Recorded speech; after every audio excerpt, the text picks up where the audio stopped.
کتونکو دا ټو فرند د ځوان سالګیره ده نو دا دله چې کوم دله زه کیک ورکوم هغه ګوره ته ګورئ دې ته وګورئ دا ګوره دا دې چې کوم دی وخت کې د شلو کالو کې دې ته ګوره کنه دا دې دا کیک خوري دا یې لګیا دی وګورئ د کیک په ځای چاړو راغله ورخه دا چې کوم دی نو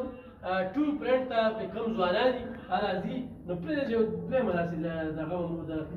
د شابه مړه کړه شابه دا ګور دا د ټو فرند دغه شاته وګوره دا ملګري راغلي دي او د ملګرو سره مې اوس خبره کوله ما دا یو څو لمخې او بیا دا ځوانان خپلو کې راناست څوک دې وخت کې د نشو سوچونه کوي څوک چې کوم دی نو د تماشو سوچونه کوي څوک چې کوم دی نو د نورو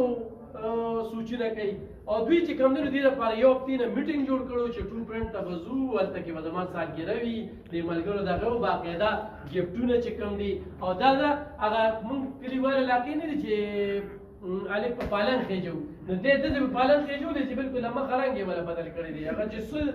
د کیک دغه ودو هغه د خپلې برخه ډېر زبردست کیک دي دا چا نه چروړي